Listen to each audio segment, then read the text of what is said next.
Hey everybody, this is Calvin and Crystena. all right, perfect. And so we've just been we're collaborating together, and we're had this. Crystena brought this really great idea to me that I wanted to share with everybody, and because I think it really pertains to a lot of what people experience and what people go through, especially in network marketing or just being a mom or being in the office, whatever it is. The question that she asked me was how to maintain consistency when life happens, right? So when we think about that, what was the general context to that, Hibit? Well, I was taking some time for myself and Okay, wanted to get 30 minutes in the sun. And as I started to get hot and uncomfortable, I was like, man, I really want to stay out here longer because I want to get a tan. And then I laughed because I went, how often do I come out and lay out at the pool and actually get some sun? And I thought, I'm not going to get much of a tan unless I do it consistently, which led me to think about the question that I posed to you, which was how do we do things consistently? Because like with a suntan, you've got to go out in the sun consistently, at least a couple times a week, if not every day, to maintain that tan.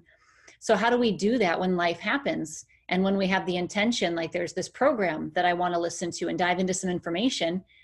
And let's just say they've come out with a second documentary series on this since I purchased the first one, which I haven't gotten into the information yet. And that was well over a year ago. yeah. So how do we in our business then and life in general maintain some sort of consistency when life seems to require a lot of spontaneous flexibility? And I would say too the spontaneous flexibility is come in the back door. We thought technology was going to be something that allowed us to be able to go through life with more grace and ease and more of a schedule. And what's happened is because of technology, we're constantly being bombarded and also interrupted.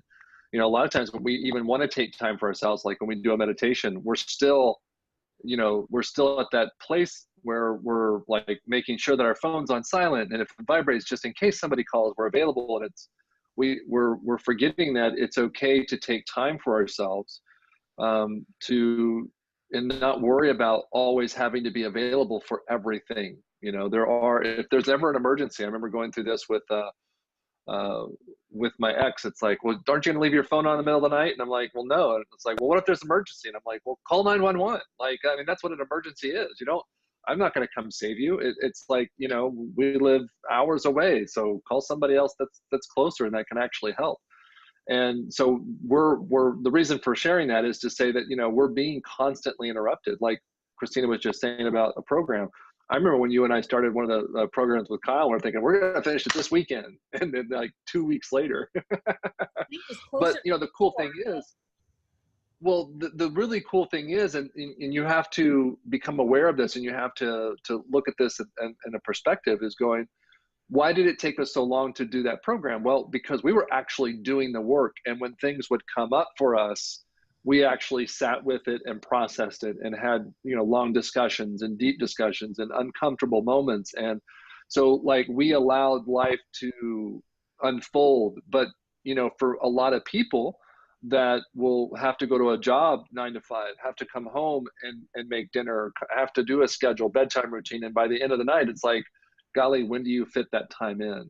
And so Crystena was sharing something really great because I said, well, you know, how can you maintain it like these days? And you said what? How can you maintain it these days? Oh, yeah. How can you Well, maintain the that's a really consistency? great question. I'm just totally into the conversation and listening to what you're saying and being present.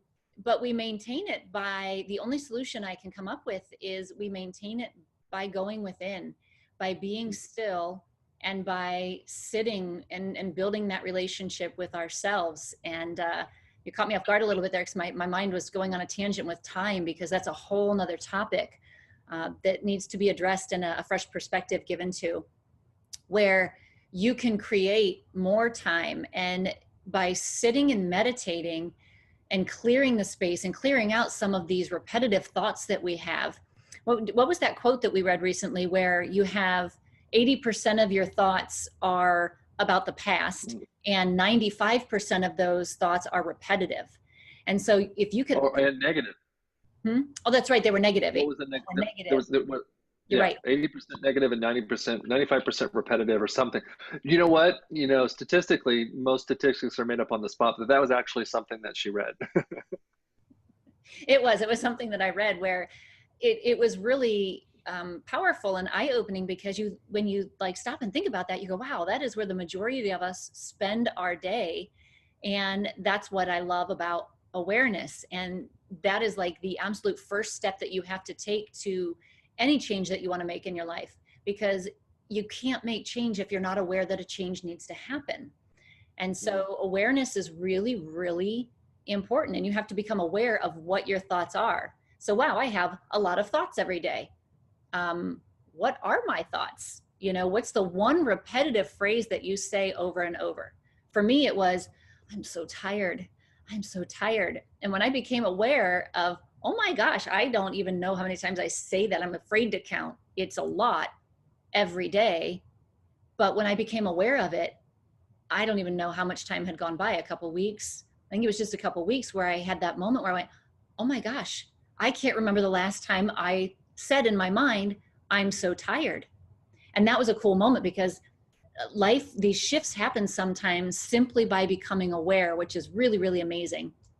Other times they take a little more effort and work, but that's always the first step, is the awareness. And I've gone Yeah. off on a tangent, haven't I? No, a little bit, just a little bit, but that's okay because again, this is just a representation of what happens. How many times have we sat down to do an exercise or to put something together and then life happens, a conversation unfolds, an idea is sparked. Like you and I today, we sat down to meditate on that very couch today. And before we could even get to the timer on our phones, we had come up with 5 or 10 minutes of ideas about wanting to do things, and it's kind of like how do we incorporate that, and then you shared something that was really enlightening for me in the middle of our meditation, which was really cool because we're both sitting there with our phones, and I've always done it. Ideas. I've We're always like, gathering ideas. Let them know we're not just yeah, sitting here scrolling through but Facebook. It was yeah, inspiration yeah, yeah. in the meditation. But what no but my point was is that I've always sat there and captured ideas with my phone, but for whatever reason I'd open my eyes and you're over there like writing stuff down, and you had that guilty look, and then you're like, but this is when the ideas come, so why wouldn't I? And it's so true. We get so wrapped up in what we think we should be doing or how it's supposed to be done. And how many times have you, have I, has everybody had the most amazing thought, like the most amazing idea, the million, the billion, the $1 trillion idea, right? So When good. I'll Donald remember Trump, the $1 trillion idea, and then you go, oh, but I'm meditating, and so I must remain calm and in my thoughts. And it's like, you know what?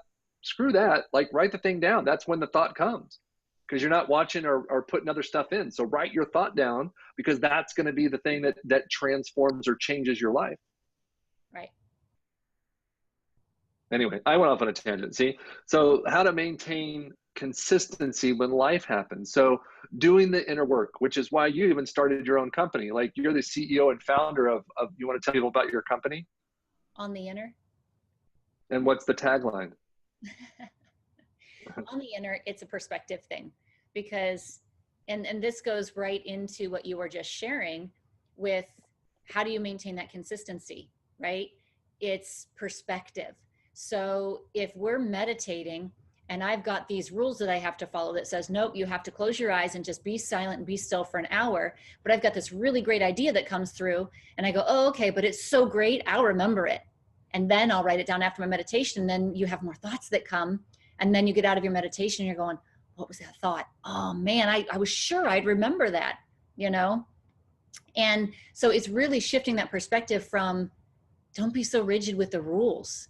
What if we become more flexible with our rules and our definition of things, which is where perspective comes into play. And we say, okay, I'm going to meditate, but the whole purpose of meditation is to tap into that inner creativity and wisdom that's flowing, and kind of let the thoughts go so that we can tap into that. And if a great idea comes through, that's the whole point. Like, there's your gem. That's why we I, meditate. Capture the thought, I, go right back into the meditation. and I agree with you. I think it's a great idea, and this is what even stimulated us getting on this and recording it is, but you're telling me to go within, and I don't have time to do what I need to do on the outside. So how the hell am I going to take time to do it on the inside? How am I going to sit and do nothing when I don't have enough time to do everything else I've got to do? I love that question because it's such a beautiful question. And the challenge with that, the problem that you create when you go, how am I going to have more time to do nothing when I've got all these other things that need my attention and are a priority and that I have to get done? So if you look at that thought, you're considering meditation, I'm going to sit and do nothing. That's the problem. Where if we change that perspective to, I'm going to sit and be, and I am going to just filter out thousands of thoughts and feel emotions that have been stuffed down, and I'm going to create space and clear things out. And whether I come out feeling like I'm floating on a cloud and I'm all peaceful, or I come out of it and go, wow, that was a lot of chaos and thoughts, that is the most valuable work that you can do. Whether you do it 10 minutes a day, 20 minutes a day, an hour a day, it is absolutely the most valuable thing you can do. It's not doing nothing.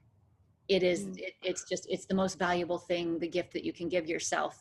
And because we don't see results like that the first time we do it, we go, wow, I didn't get anything done today. And this is like just the beauty of perspective. Those little tweaks that we make that make a huge difference in the quality of our lives. Okay, and just so you know, like this is something we truly believe in. But here's the thing, though: this whole meditating thing, just meditate, right? For all you Will and Grace fans. So it's this idea of doing nothing is an epidemic. In fact, we believe in it so much that we have actually offered to pay our children to meditate because we know how important and how like valuable it is. And what's fascinating is that they will not even sit for 5 minutes, for 10 minutes and get paid to do it because it's quote unquote doing nothing. They're so overstimulated. They're so just over the top, like don't know what to do with themselves that they can't sit still for 5 to 10 minutes, right? And so do this for yourself and do it for the people that you love because it is something that is absolutely needed to be able to go within and just be with yourself. And I remember doing it. I've done it. I think my longest time I've done it is 4 hours, where it's just sitting with your thoughts, no music, no guide, no internet, no phone, no nothing. Just sit with your thoughts and watch what comes up. Because the way that I can best correlate this for people is thinking you're constantly putting information in, right? And what you put in is what you get out of life. And so it's the same thing with yourself. If you're constantly putting stuff in and you're never allowing stuff to kind of come through, I went through this experience where I was sharing with people, like, I feel like a fraud because I've been going to Tony Robbins and T. Harv Eker and Brian Tracy and all these people listening and learning and wanting more information. And in that process, I forgot who I was because I had been putting in so much information that when I would start to speak, it was like, wait, that's Tony Robbins. Wait, that's T. Harv Eker. And I started to think, well, who is Calvenn Starre? And so by meditating and contemplating, I've been able to become more comfortable with myself, which has allowed me to be more creative, more assertive, more powerful, more fun, more authentic. And so this process begins to happen where this is what's going to happen for you. It really can resolve a lot of issues when you start to let stuff come through in meditation and contemplation. To where I remember just a few weeks ago, Crystena and I were sitting there. It was like 2:30 in the morning. And she's like, "What do you want to do?" And I was like, "Let's meditate." Like we meditated for like an hour from like 2:30 in the morning till 3:30 in the morning, because it was like that was what we wanted to do. And that's where life is starting to come from. Life is coming from a space of just stillness, and that is much more healthier than I've ever imagined it could be. Mm-hmm. The slow down and the be, and you will be amazed at how much life shifts and how much more time you find that you have and how much more peaceful and calm that you are. And everybody knows when we live the lifestyle that we have as a society, cholesterol's through the roof, diseases through the roof, stress is just, when we live in chronic fight or flight and that switch is always on, we are damaging in our bodies, and then we end up with disease because our bodies are amazing, but they can only do so much. And we do this chronically year after year after year, decade after decade. And so what meditation does, when you sit down and you decide to just be, and you make it a priority, and you go, this is the one most important thing that I can get done every day for my life, for my family, for my business, for my finances, everything. This is the one priority that is going to have the biggest effect everywhere in every area of your life. And when you sit down and you meditate, and I just totally lost my thought and where I was going with that. No, it's okay, because you know, when you're going through this process, and at first it's really tough to sit and be still. But because what happens in the beginning is it's like an eruption. It's like a backdraft. You open this door, and all of a sudden you just, it's like, oh my gosh, everything starts coming at you. It's completely insane. You've got thoughts from, you know, childhood to exes to, you know, future thoughts to worries, fears, you know, concerns, hopes, dreams. All this stuff is coming at you. And that's what happens when it first explodes. And then over time, what happens is you become more and more still. Sure, the thoughts still come, the fear still comes, the worries still come. But then what happens is you begin to become very in tune with your body. And you start to realize that the reason these things are coming up is because they're wanting to be felt or heard.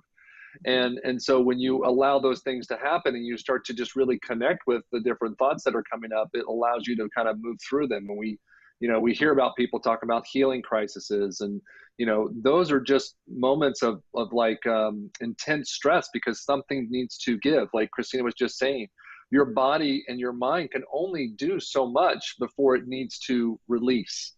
And so just like your body will get sick, like you can go long and hard, and next thing you know, you get the flu, or you get an earache or a sinus infection, or you throw your back out. And that's because your body can only maintain so much before it needs to break.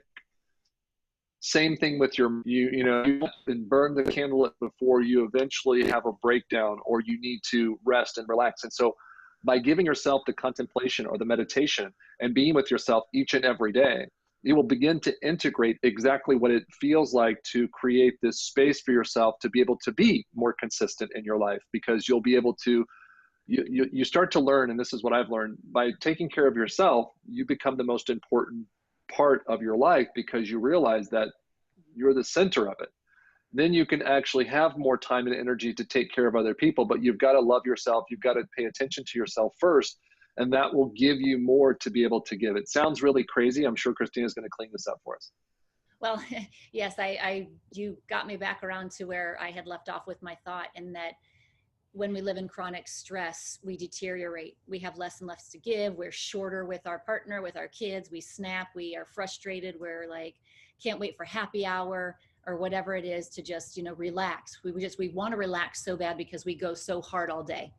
And that's the benefit and the gift of making meditation your top priority, is that puts the brakes on. So when you meditate and you breathe and you kind of allow all of this stuff to come up and out, you're actually activating what's called the parasympathetic nervous system, and which is the brakes. And now your body can actually stop and it repairs. You go into this state where it's like, okay, I don't need fight or flight, click that off. Now we can click on the reparation, and the body can repair itself. And now you're actually benefiting yourself so much more, because what happens when our bodies are functioning at an optimal level? Like, does anybody know? We would all be amazing superstars if we really tapped into our unique gift. Like Calvin was saying, I took in all this information and it was like, am I T. Harv Eker? Am I Tony Robbins? Am I the product of a baby of T. Harv Eker and Tony Robbins? Who am I? There's a reason that there's only one Tony Robbins out there, and the information is amazing and it's great. You take it in and use what resonates, and then make it your own. And you can only find yourself, like Calvin was saying, by going in and meditating and discovering and spending time with yourself. It's how you build any relationship. You don't just walk up to somebody on the street and go, hey, you look good, let's get married.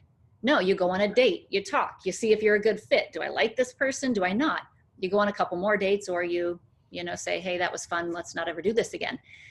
It's kind of what you're doing with yourself. You've got to get to know yourself. Who am I under all of this conditioning and crappy life experience? Who am I? and you let those come up and you find out what amazing gift you have to offer, what wisdom you have to offer that nobody else in the world brings to the table but you as a unique individual. And so I hope this helps shift your perspective from, you want me to sit here and do nothing, to this is the absolute best thing, most valuable thing that I can do for myself, for my life, every area of it, and the people that I love. No, it's great. I mean, and it's Stress Awareness Month, right? I think I saw an email about that. So, I didn't know that was. this will, yeah, right. This will help you deal with those types of stresses. And this is what we love to help people with, is to be able to manage it. Because, Christina's brought something to my attention that I laugh about, because, there's so many people out there go, just eliminate stress from your life. And Christina says, yeah, right, right. You go to the doctor and the doctor says, this stress is going to kill you. You've got to eliminate stress from your life. Like, you've got to get rid of your stress. And so what that does in our minds, in the back of our mind, we're going, well, life is full of stress. I can't eliminate it, and it's going to kill me. And then we ping pong between these two thoughts, and it's always hanging in the background going, I know this is going to kill me, but I don't have a solution. What am I supposed to do about that? It's not like the doctor can write you a prescription that says, here, this is going to help with your stress, right? So you can't get rid of stress. Stress is a natural part of life. Stress can actually be a beneficial part of life. Here's another perspective tweak. And I encourage you, if you haven't heard of Kelly McGonigal, go check out her TED Talk on the upside of stress. It's 15 minutes. It is amazing, and it will change the way that you think about stress and go, oh, okay, because that's the only solution you have, is to either get rid of stress in your life or change your relationship with it. And the only one that's possible is to change your relationship with it, because you can't get rid of it. So what if it is beneficial? What if we shift that perspective and see how can stress actually be our friend? Because the stress response was meant to keep us alive, right? And safe. So how do we then become friends with stress and use it to benefit us or motivate us to make a change in our life, instead of, running from a saber-toothed tiger? I don't know why that one always comes up, but we don't need it to do that. That's the most recent one. That's the most scariest one, is the running from the saber-tooth tiger. It's only 10,000 years ago. It happens to me all the time, every day. Whew, escaped again. So yes, reframing our relationship, reframing our thoughts. And that's why it's a perspective thing, is such a powerful, awesome solution. Wonderful. All right, well, let's wrap it up. I know we both have calls to do, so got to make it happen, because got to remain consistent when life happens. But we had this really great idea, and we wanted to share it with you. We hope you think it was amazing, like we think it's amazing all the time, because it's just we're finding our own way and willing and wanting to share this with people because of how it affects people. So and the changes it's made in our lives, like massive changes. Yeah. All right. Well, thanks, everybody. Have a wonderful rest of your day, and we'll talk to you later. Bye.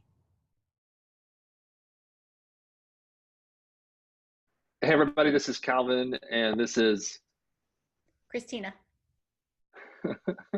Thank you. Thank you for that. You want to try that again? Yes. Take 7. Okay.